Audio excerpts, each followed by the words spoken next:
Pittsburgh is located in the state of Pennsylvania, west of the Allegheny Mountains and about 400 miles from New York City.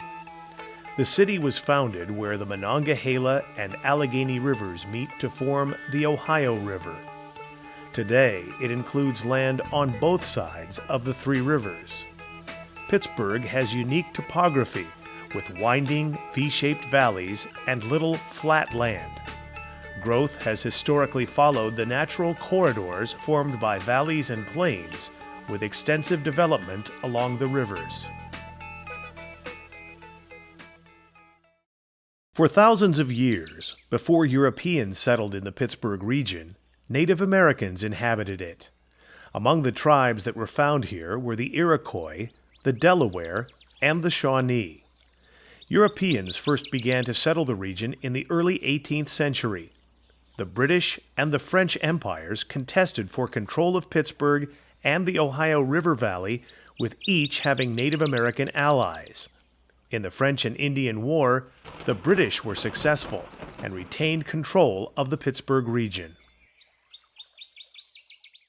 During the first half of the 19th century, Pittsburgh began the transition from a commercial to an industrial center. Factories began to spring up around the city, burning the abundant coal that underlay Pittsburgh. The city's rivers provided cheap transportation for the goods produced. Numerous railroads linked the city and its resource to the rest of the nation. Most important here was the metals industry, as the city became a busy workshop for the production of iron and steel. By the middle of the 19th century, immigrants from Ireland and Germany made up a third of the population. In the late 19th and early 20th centuries, many thousands more immigrants, primarily from Eastern and Central Europe, poured into the city to take up jobs in industry and the coal mines. People with Scots-Irish background dominated the industrial and commercial elite. African Americans from the South also moved to the city seeking jobs, with the largest migration occurring around and after World Wars I and II. Major strikes and conflict occurred in the 19th and 20th centuries as workers in the steel, coal, and railroad industries demanded higher wages and better working conditions. Very early in its history, Pittsburgh became known as a smoky city.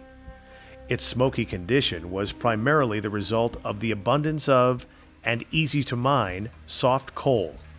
In addition, Pittsburgh's hill and valley topography produced a weather condition in which a warm air cap did not permit the smoke to disperse. In spite of the annoyance produced by the clouds of smoke, soft coal was widely used in industry and homes because of its energy value and low cost. Coal was mined in and around the city, and the structure of many mines still persists.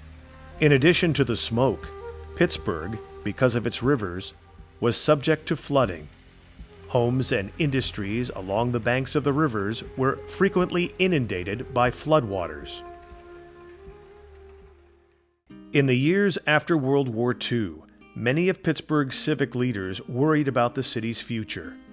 Environmental conditions, especially smoke pollution and housing problems, made the city an inhospitable destination for newcomers and the location of new businesses.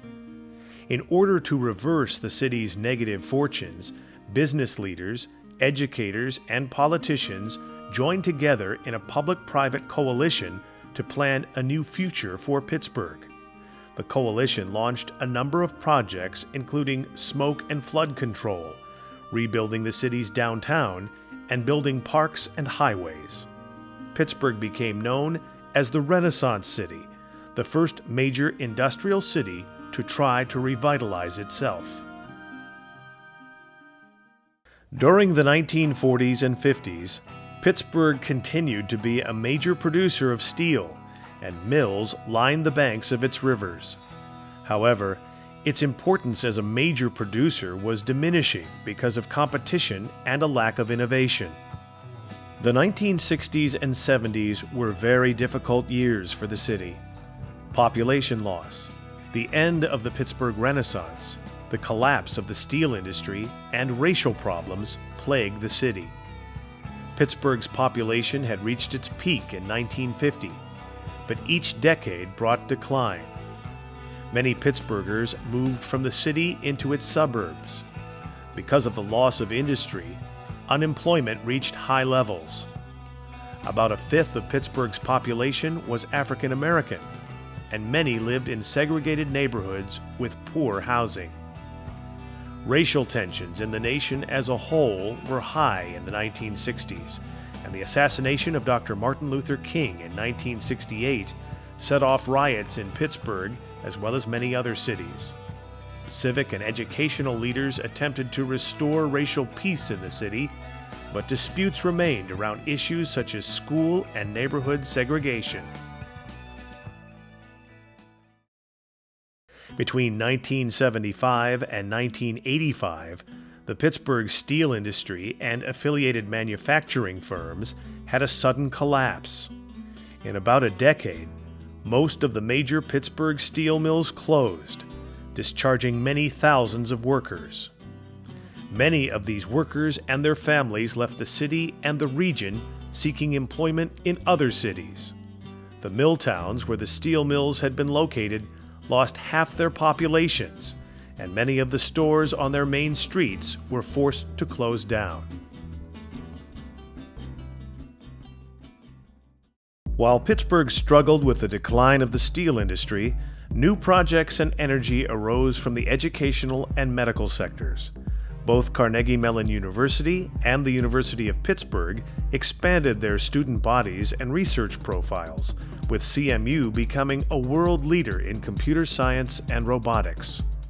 Both universities produced a number of new firms that aided the city's economy. Other Pittsburgh universities and colleges also expanded, and the city became known as a major university center. Two hospital giants, the University of Pittsburgh Medical Center, UPMC, and Highmark also expanded their hospital and research networks, providing citizens of the region with exceptional health care. UPMC replaced the U.S. Steel Company as the largest employer in the city. Pittsburgh today is a vigorous and changing city of approximately 1/3 people, within a metropolitan area of about 2 1/3 million. The city is the region's hub and center, with a vigorous and growing downtown, an increasingly well-educated and younger workforce, a growing diversity, and a number of high-technology and innovative enterprises. Pittsburgh has an exceedingly rich cultural life, with a world-famous symphony orchestra, a rich and varied music scene, and a growing live theater presence. It is also a city that is proud of its sports teams in football, hockey, and baseball that provide it with an identity. Finally, Pittsburgh is a city that is very proud of its 90 identifiable neighborhoods and the friendliness of its people.